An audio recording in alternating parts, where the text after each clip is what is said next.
வணக்கம். இது உங்கள் ஊடகம், தமிழர்களுக்கான ஊடகம் ஜீவா டுடே. பீகாரில் முதலமைச்சர் நிதிஷ்குமார் மருத்துவர்களுக்கான பணி நியமன ஆணையம் வழங்கும் விழாவில் ஒரு இஸ்லாமிய பெண்ணும் வாங்கியிருக்கிறாங்க.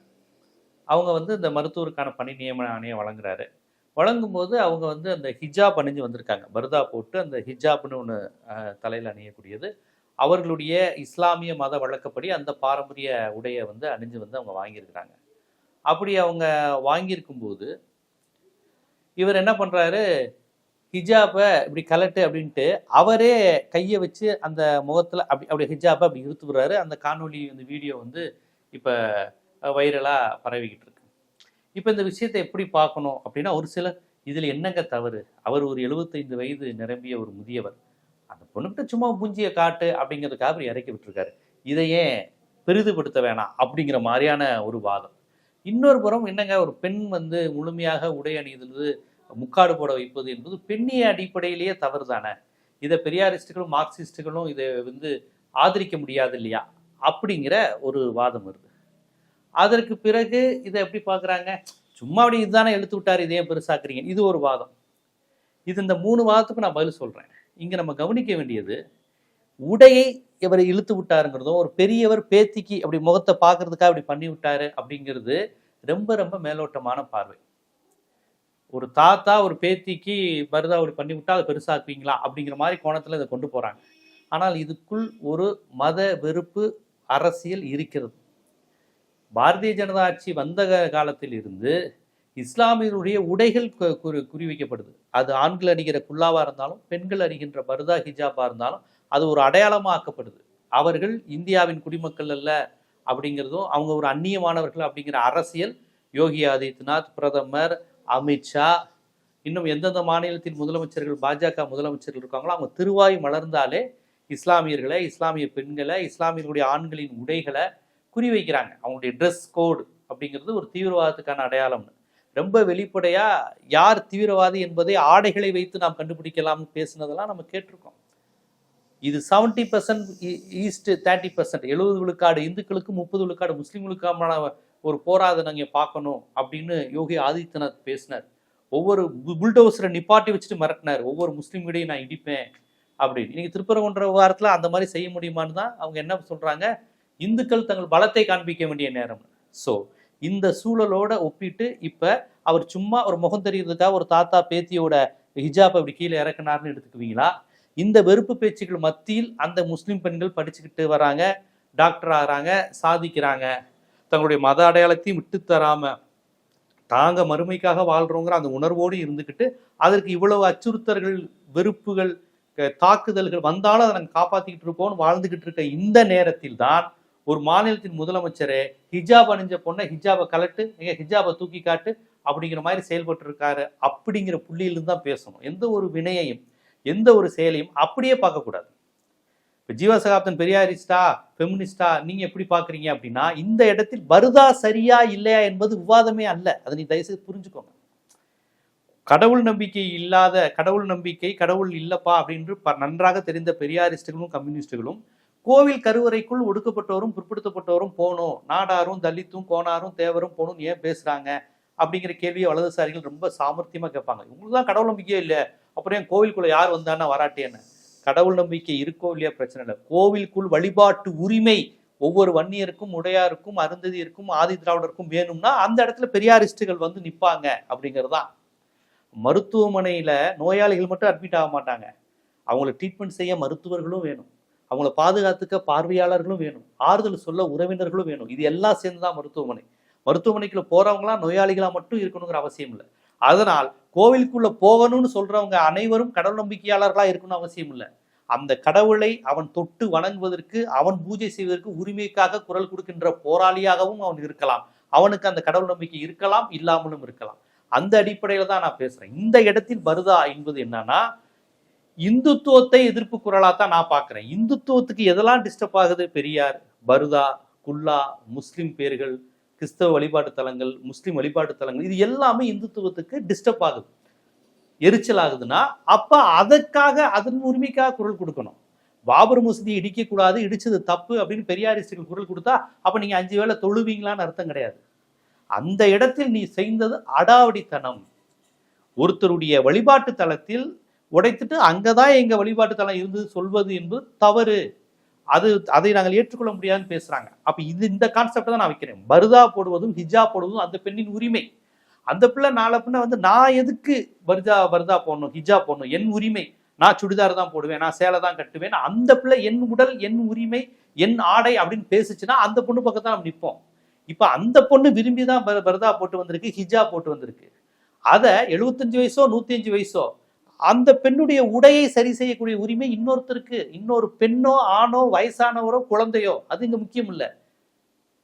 நீங்க எப்படி அவ்வளவு சர்வசாதாரணமா ஒரு பொது மேடையில நீங்க இப்படி ஒரு ரொம்ப அதாவது உங்களிடம் பயன்பெறுகின்ற பயனாளி அது பணி நியமன கொடுக்குறீங்க, அதுக்காண்டி அந்த பொண்ணு ஏன் ட்ரெஸ் போட்டு வந்துச்சு, வருதா போடக்கூடாது, ஹிஜாபை கழட்டி காட்டி இப்படிலாம் நீங்க பண்ணுவீங்களா?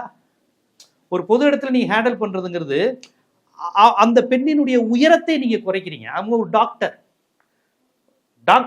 உங்கள்கிட்ட வந்து உதவி பெறவோ கடன் பெறவோ வரல. கடன் பெற உதவி பெற வந்தவங்களையும் நீங்க இப்படி ட்ரீட் பண்ணா அது தப்பு தான். ஆனா அவங்க ஒரு படிச்ச டாக்டர். ஆனா நீங்க டாக்டரா பார்க்கல, பர்தா தான் உங்க கண்ணுக்கு தெரியுது. பர்தா போட்டு ஒரு பாய் வீட்டுக்குள்ள ஒரு முஸ்லீம் வீட்டுக்குள்ள இதுதான் உங்க கண்ணுக்கு தெரியுது. உடைய ஒரு மதம் கடந்து ஜாதி கடந்து ஒரு படித்த மருத்துவர், பெண்ணுங்கிறது கூட மறந்துருங்க, ஒரு மருத்துவர், நல்லா இருங்க, வாழ்த்துக்கள், நல்ல நிறைய பேருக்கு சிகிச்சை செஞ்சு சிறந்த மருத்துவராங்க அப்படின்னு சொல்லிட்டு கொடுக்கறத விட்டுட்டு எங்க ஹிஜாபை கழட்டு அப்படின்னு இது எதுக்கு பாக்குறீங்க? நீங்க நாளைக்கு கன்னியாஸ்திரியில் வந்தா சிலுவை எடுத்து பார்த்துட்டு இருப்பீங்களா? அப்படியாமா அப்படின்னு இல்ல. இது என்னங்க, பொது வெளியில் இன்னொருத்தருடைய மத அடையாளத்தை ஏன் நீங்க சீண்டி பாக்குறீங்க, தொட்டு பாக்குறீங்க? ஏற்கனவே மத சிறுபான்மையினருடைய அடையாளங்கள் இங்க அச்சுறுத்தல் ஆளாக்கப்பட்டது. வழிபாட்டு தலங்கள் இடிக்கப்படுமோ என்கின்ற ஒரு பயம் அந்த மக்களுக்கு இருக்கிறது. அவருடைய வழிபாட்டு உரிமை பாதிக்கப்படுது, வழிபாட்டு தலங்கள் பாதுகாப்பு இல்லாத ஒரு சூழலுக்கு வருது. இந்நிலையில் அவர்கள் உடை, ஏற்கனவே ஒரு பெண் ஹிஜாப் அணிந்து பள்ளிக்கூடங்களுக்கு வரக்கூடாது, கல்வி நிலையங்களுக்கு வரக்கூடாதுன்னு கோர்ட்டு கேஸுன்னு போய் அந்த கர்நாடகாவில் என்ன பாடுபடுத்தினீங்க? ஒரு ஹிஜாப் அணிந்த பொண்ணை சுற்றி ஒரு 10-15 பேர் ரொம்ப காட்டு முன்னாடித்தனமா அப்படி கத்திக்கிட்டு ஜெய் ஸ்ரீராமன், ஒரு பெண்ணை இத்தனை ஆண்கள் சூழுவது தப்பு இல்லையா? இது ஒரு ஈவ்டீசிங்ல வராதா? உங்கள் வீட்டில் உள்ள அக்கா தங்கையோ ஒரு 10 ஆண்கள், பிற மதத்து ஆண்களோ இல்லை வேற உங்க மதத்து ஆண்களாவே இருக்கட்டும், இப்படி சுத்தி நின்று இப்படி கத்திக்கிட்டு இருந்தா அது எவ்வளவு பெரிய அவமானம். ஆனா அந்த பெண் துணிச்சலா சொல்லுச்சு அல்லாஹு அக்பர் அப்படின்னுச்சு. நீ ஜெய் ஸ்ரீராம்னு சொன்னா நான் அல்லாஹு அக்பர்னு சொல்லுவேன். ஓ மதத்தை நான் இழிவுபடுத்தல, ஆனா நான் என்னுடைய இறைவன் ஒருவன் தான் அப்படிங்கிறத நான் மீண்டும் மீண்டும் பதிவு செய்வேன் அப்படின்னு அது பர்தா போட்ட பொண்ணு போச்சு. நான் போவேன், பள்ளிக்கூடத்துக்கு போவேன், படிப்பேன், ஹிஜாப் அணிஞ்சுதான் படிப்பேன், ஹிஜாப் அணிஞ்சுதான் நான் வாங்குவேன்னு ஒரு புரட்சி வந்துருச்சு. இன்னும் சொல்ல போனா இந்த பர்தா ஹிஜாப் எல்லாம் இப்ப அதிகமாகுது. காரணம் RSS இந்துத்துவாயினுடைய அச்சுறுத்தல். சராசரியா இருந்த பெண்கள் கூட ஏன் ஆமா நான் முஸ்லீம் தான், பர்தா போடுவேன், நான் ஹிஜாப் போடுவேன், உனக்கு என்ன, இது ஏன் நாடு இந்தியா, முஸ்லீம்கள்லாம் நாங்க வேற யாரோவா கிடையாது அப்படின்னு. ஆக இந்த இடத்தில் பர்தா எதிர்ப்பு அரசியல் அல்ல நமக்கு முக்கியம். ஒரு முஸ்லீமை நான் எப்படி நடத்துவேன், படித்திருந்தாலும் ஒரு பெண்ணாக இருந்தாலும் நான் அப்படி அசால்ட்டா ட்ரீட் பண்ணுவேங்கிறது ரொம்ப தவறு. அதே மாதிரி தான் அந்த பன்வாரிலால் புரோஹித்னு ஒரு ஆளுநர் நம்ம தமிழ்நாட்டில் மூத்த பத்திரிகையாளர் ஒருத்தர் கேள்வி கேட்டதுக்கு பதில் சொல்லாம அப்படி கன்னத்துல தட்டினார். எல்லாரும் கேட்டாங்க, வயசானவர் தானே, ஒரு பேத்தியோ மகளோ அக்காவோ தங்கையோ யாரா வேணாலும் இருக்கட்டும், அந்த இடத்துல அவங்க பத்திரிகையாளர், அந்த மரியாதையை தரணும். அவங்க வந்து ஆண் பெண்ங்கிறது முக்கியம் கிடையாது. ஒரு பத்திரிகையாளரா பாரு. நீ எதுக்கு அவன் ஆம்பளை, பேண்ட் ஷர்ட் போட்டிருக்கான், அவங்க சுடிதாரு, இவங்க பருதா, இதெல்லாம் எதுக்கு? இதெல்லாம் நான் இஷ்யூ. ஒரு பத்திரிகையாளரை நீ பர்சனாலிட்டியா பார்க்கணும். நீ ஆம்பளை தானே, நீ பொம்பளை தானே, சின்ன பையன் தானே. அதே மாதிரி இவர் ஒரு முறை ஒரு பெண் பத்திரிகையாளர் பார்த்து பார்க்க அழகா இருக்கீங்கன்னாரு. இது நீங்க ஃப்ரெண்ட்லியா ஆஃப் த ரெக்கார்டா நீங்க ஃப்ரெண்ட்லியா பழகிறதுக்கு கொள்வதற்கு எல்லா உரிமையும் உண்டு. ஒரு செய்தியாளராக களத்தில் நின்று பிரசன்ட் பண்ணிட்டு இருக்கும்போது நீங்க ரொம்ப அழகா இருக்கீங்கன்னு கேள்விக்கு பதில் சொல்லாம ஓடினாங்க. ஸோ இந்த மாதிரியான விஷயங்கள், ஒரு அரசியல் ஆளுமைகள், ஒரு முதலமைச்சர், இவங்கெல்லாம் பத்திரிகையாளரை பார்க்கும்போது, பெண் பத்திரிகையாளர்களை பார்க்கும்போது, அல்லது பெண் பயனாளிகள் உங்கள்கிட்ட இந்த மாதிரி பட்டம் பெற வருபவர்களை இப்படி ட்ரீட் பண்ணக்கூடாது. உங்கள்கிட்ட அவங்க ஒரு பட்டம் வாங்குறாங்கன்னா நீங்க உடனே இப்படி கன்னத்துல தட்டுறது, பர்தாவை இறக்கி பார்ப்பது அநாகரிகம். நீங்க ஒரு பிரச்சாரம் கூட தனியா பண்ணலாம். பெண்கள் எதற்கு படித்து பொதுவெளிக்கு வரீங்க, பர்தா போடாம வாங்க அப்படின்னு கூட நீங்க சொல்லலாம். அப்படி ஒரு அரசியல் உரிமை உண்டு. அதை கூட அந்த பெண்கள் ஏற்றுக்கொள்ளலாம், மறுக்கலாம். அதுவும் அந்த பெண்கள் கையில தான் இருக்கு. ஒவ்வொரு பர்தா பெற்ற பொண்ணு நீ பர்தாவை கலெக்டர் போய் சொல்லி கேட்டா நான் பெண்ணியத்துக்கு ஆதரவானேன்னு சொன்னா அது அநாகரிகம். இப்படி ஒரு அரசியல பெரியாரியமோ மார்க்சியமோ எடுக்காது. பெண் விடுதலை சார்ந்த ஒரு பார்வை உண்டு. பர்தா வேண்டுமா வேண்டாமானா பெரியாரிகளுக்கு பெண் விடுதலை சார்ந்த ஒரு பார்வை உண்டு. அது எல்லா மதங்களின் மீதான விமர்சனம் பெரியாரிஸ்டுகளுக்கு உண்டு. ஆனால் ஒரு இந்துத்துவ வகுப்புவாதி ஒரு மதத்தை முழுமையாக ஆதரித்துக் கொண்டு இன்னொரு மதத்தை விமர்சித்து விரட்டி அடிக்கணும்னு நினைக்கக்கூடிய கூட்டம், அந்த பெண்ணின் ஹிஜாபில் கை வைத்தால் அவர்களுக்காக குரல் கொடுக்க எங்க பெரியாரிய மார்க்சிய சிந்தனையாளர்கள் அணிவகுத்து நிற்பாங்க. உங்களுக்கு தான் கடவுள் நம்பிக்கை இல்லையே, நீங்க தான் ஹிஜாபை ஆதரிக்க மாட்டீங்களே, இப்படியெல்லாம் விளக்கம் சொல்ல வேணாம். யார் பாதிக்கப்பட்டவர் என்பதில் நமக்கு தெளிவா இருக்கணும். ஹிஜாப் அணிந்தவரா, ஹிஜாபை கலட்ட சொன்னவரா, இதுல யார் பாதிக்கப்பட்டவர்? ஹிஜாப் அணிந்தவர் தான் பாதிக்கப்பட்டவர். ஏற்கனவே ஹிஜாப் அணியக்கூடாதுன்னு பள்ளிக்கூடத்துல பிரச்சனை, ஏதோ மத வழிபாட்டு தலங்கள் எல்லாத்திலையும் அதாவது பள்ளிக்கூட இடங்கள், கல்வி கற்கும் வளாகங்களில் மத அடையாளம் கூடாதுங்கிறாங்க. கேட்க அவ்வளவு செக்யூலரா இருக்கு நம்ம காதுல. ஓ அப்படியான்னு. அப்புறம் நீங்க பூணல் அணிஞ்சு வர்றது இல்லையா, பொட்டு அணிந்து வருவது இல்லையா, ருத்ராட்ச மாலை அணிந்து வருவது இல்லையா, நாமம் போட்டுக்கிறது இல்லையா, ஐயப்பன் முருகனுக்கு மாலை போட்டு போறவங்க பள்ளிக்கூடத்துக்கு கல்லூரிக்கு வேலை பார்க்குற இடத்துக்கு வருவது இல்லையா, அரசு அலுவலர்கள் இந்த மாதிரி அடையாளங்களுடன் இருப்பது இல்லையா? அப்ப அதையெல்லாம் அனுமதிக்கும் போது குல்லா போடுவதும் பருதா போடுவது மட்டும்தான் எங்களுக்கு பிரச்சனை. வந்தா நாங்க அப்படி இப்படி ஒரு அசால்ட்டா ட்ரீட் பண்ணுவோம். ஒரு பெரிய மனப்பான்மையில என்னமா வருதாவா அப்படின்னு கழட்டி பார்ப்போம் அப்படிங்கிறது ஒரு அநாகரிகம் இல்லையா? அது ஒரு லேடி ஜென்ஸே கூட டக்குன்னு ட்ரெஸ் எல்லாம் வந்து இது இப்படி பொது வெளியில வச்சு இன்னொரு ட்ரெஸ் இப்படி தொட்டாலே ஒரு அநாகரிகம் தான். அப்படி ஒரு லேடியை போய் அவங்க போட்டுக்க ட்ரெஸ் வருதாங்கிறது உடை தானே, அதை அப்படி கழட்டி பார்க்கறது, கீழே இறக்கி பார்க்கறது, முகத்தை காமின்னு சொல்றது, இதெல்லாம் அநாகரிகத்தில் வரும். இது எங்க இருந்து வருதுன்னா, இந்த இந்துத்துவ ஆட்சி பாஜக கடந்த 10 ஆண்டுகளா பேசி வருகின்ற வெறுப்பு அரசியல். முஸ்லீம் என்றால் பாகிஸ்தான், முஸ்லீம்களும் பாகிஸ்தான் போயிடணும், இஸ்லாமியர்கள் தான் குண்டு வைக்கிறாங்க, பர்தா போடக்கூடாது, ஹிஜாப் போடக்கூடாதுன்னு அவங்களுடைய ஆர்எஸ்எஸ் அஜெண்டா மைண்ட் செட்லயே இருக்கிறதுனால கூட்டணி கட்சியாக இருந்த நிதிஷ்குமார், ஒரு காலத்தில் மண்டல் கமிஷன் இதெல்லாம் ஆதரவாக இருந்த அந்த ஒரு பேக்வர்ட் கிளாஸ் கான்சியஸ் உள்ள நிதிஷ்குமார் கூட இந்த ஆர்எஸ்எஸ் மைண்ட் செட்ல, அந்த மூளை செலவையில இப்படி ஒரு மைண்ட் செட்டுக்கு போயிட்டாங்க. முஸ்லீம் வெறுப்பு அரசியல் ஒண்ணு, முஸ்லீம்களை ரொம்ப ஒரு சாதாரணமா, முஸ்லீம் தானே நீ, முஸ்லீம் பொம்பளை தானே ரொம்ப சாதாரணமா ட்ரீட் பண்றது இருக்குல்ல, ஏளனமா, அதுவும் வன்மையாக கண்டிக்கத்தக்கது. ஒரு அவர்களை நீங்கள் சக மனிதராக பார்ப்பதில்லை. ஒன்று ஒதுக்கி வைக்கிறது, இல்லைன்னா ஏதோ உங்க குழந்தை மாதிரி ட்ரீட்மெண்ட் பண்ணுவது, எதையும் ஏற்றுக்கொள்ள முடியாது. கண்டிப்பாக இது பெண் மீதான ஒரு ஆதிக்கம் தான். பெண் உடை குறித்து அவளுக்கு இருக்கக்கூடிய சுதந்திரத்தின் மீது நீங்க எடுத்துக்கொண்டிருக்கக்கூடிய அதிகாரம் தான். சிறுபான்மையினரை நாங்கள் எந்த இடத்திலும் பொது இடத்திலும் படித்தவர்களாக இருந்தாலும் பெண்களாக இருந்தாலும் நாங்க அப்படி ஒரு சைல்டு மாதிரி அப்படி அசால்ட்டா டீல் பண்ணுவோங்கிற அந்த ஒரு பெரிய மனநிலை தான்ங்கிறதை இந்த ஜீவா டுடே வந்து இந்த இடத்துல பதிவு செய்கிறது. ஸோ ஒரு அச்சுறுத்தல் அடக்குமுறைங்கிறது துப்பாக்கியை வச்சு வரணுங்கிறது இல்லை, திரிசூலத்தை வச்சு குஜராத் கலவரத்தில் நடத்தணுங்கிற அவசியம் இல்லை, இப்போ கொண்டு வர மாதிரி எஸ்ஐஆர் வடிவத்தில் வச்சு தூக்கணுங்கிறது இல்லை. எல்லாமே வன்முறை வடிவம் தான், எல்லாமே ஒதுக்குதல் வடிவம் தான், எல்லாமே பாசிசம் தான். ஒரு முஸ்லீம் லேடி வந்தா நான் அப்படி அசால்ட்டா ட்ரீட் பண்ணுவேன் என்பது கூட ரொம்ப நுட்பமான ஒரு ஆதிக்க மனநிலை தான். இவங்க தானே, தலித்துகள் தானே, முஸ்லீம்கள் தானே, என் வீட்டில் வேலை பார்த்தவன் தானே அப்படிங்கிற ஒரு பண்ணை மனநிலை தான் அதெல்லாம். ஸோ இது ஒரு வர்க்க, சாதி, மத, மொழி, பாலினம் எல்லா அடிப்படையிலும் இந்த ஆதிக்க கூறுகள் ஒளிந்திருக்கிறது. அதை நம்ம கண்டுபிடிச்சு சொல்லணும். ஏன்னா இதை நீங்க ரொம்ப சர்வசாதாரணமா வலதுசாரி எப்படி சொல்லுவாங்க, ஏங்க பொண்ணு அது முகத்தை மடிச்சுட்டு போயிருக்கு, இவர் 75 வயசு தாத்தா அப்படி சும்மா முகத்தை பார்க்கறதுக்காக பண்ணியிருக்காரு, உடனே இதை நீங்க இப்படி பேசுவீங்களாங்கிறாங்க. இந்த மாதிரியான ட்ரீட்மெண்ட்டை அவர் எல்லாருக்கும் பண்ணிட முடியுமா? இப்படி எல்லாரையும் அடுத்தவங்க அனுமதி இல்லாமல் அடுத்தவங்க ட்ரெஸ்ஸை சரி செய்யக்கூடிய உரிமையை இந்த பீகார் முதலமைச்சர் நிதிஷ்குமாரோட வேற யாரோ நீங்க வேற எல்லாருக்கும் நடத்திடுவீங்களா? இந்த முஸ்லீம் பெண்ணுக்கு நடத்தின மாதிரியான ட்ரீட்மெண்ட்டை இவங்களை ஹேண்டில் பண்ற மாதிரி நீங்க எல்லாரையும் ஹேண்டில் பண்ணிடுவீங்களா?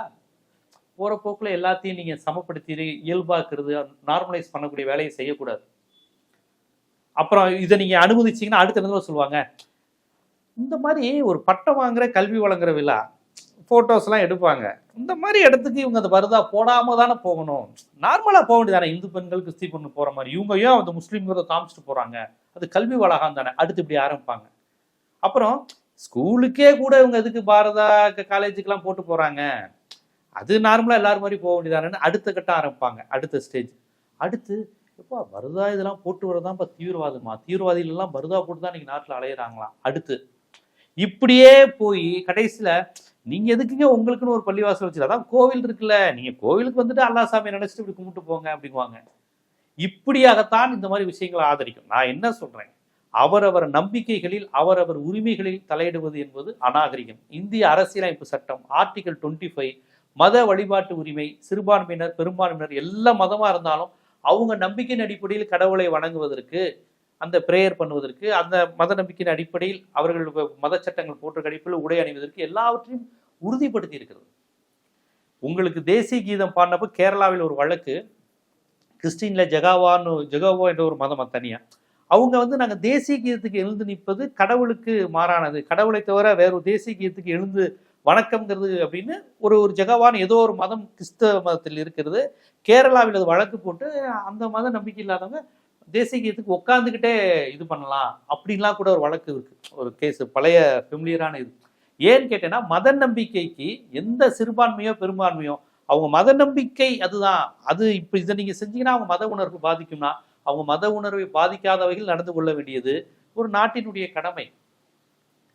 இதுல என்னன்னா சராசரி இந்துக்கள் முஸ்லீம்கள் யாரையும் ஹிஜாபை கழட்டி பார்க்கறது இல்லை. அவன் முஸ்லீம் முட்டாளுக பரதா போட்டு வராங்கட்டு போயிடுவான், கிறிஸ்டின்ஸ் போயிடுவாங்க. அதே போல எந்த முஸ்லீமும் ஏன் இந்துக்கள் வந்து ஐயப்பன் கோயிலுக்கு மாலை போட்டிருக்கிறாங்க அப்படின்னு கேட்பதில்லை. என்ன மாலை போட்டு இவங்க வர்றாங்க எனக்கு டிஸ்டர்பன்ஸா இருக்குன்னு சொல்வதில்லை. ஆனால் இந்த மாதிரியான இயக்கங்கள் இந்துத்துவ சிந்தனையாளர்கள் இன்னைக்கு நிதிஷ்குமார் மாதிரி பாஜகவின் புது பங்காளியா இருப்பவர்கள்லாம் அதீதமான ஒரு இந்துத்துவ செயல்பாடு மாதிரி இது ஒரு இந்து நாடுங்கிற மைண்ட் செட்லயே செயல்படுறதுனால தான் இது மாதிரியான செயல்பாடுகள் நடக்குதுங்கிறத நுட்பமாக புரிஞ்சுக்கணும். ரொம்ப மேலோட்டமா பார்த்து ஒரு தாத்தா பேத்திய ட்ரெஸ்ஸை இறக்கி பார்த்தாரு, ஹிஜாபை அப்படி இறக்கி முகத்தை பார்த்தாருங்கிற மாதிரி கொண்டு போகாதீங்க. இதுக்கு பின்னால் இப்படி ஒரு அபாயகரமான பாசிச மைண்ட் செட் இருக்குங்கிறதையும் நீங்க புரிஞ்சுக்கணும். இது பொது புத்தியில எடுபடும். அந்த பொது புத்தியை உடைப்பது தான் நம்மை போன்ற ஜனநாயக சிந்தனையாளர்கள் ஊடகவியலாளர்களின் கடமை என்பதை வெளிப்படுத்த தான் இந்த காணொலி. இது போன்ற அரசியல், சமூகம், சினிமா, பொருளாதாரம், சட்டம் போன்ற பல்வேறு விழிப்புணர்வு காணொலிகள் உங்களை வந்து சேர்வதற்கு ஜீவா டுடே சேனலை சப்ஸ்கிரைப் பண்ணுங்க, ஆதரவு தான். நன்றி.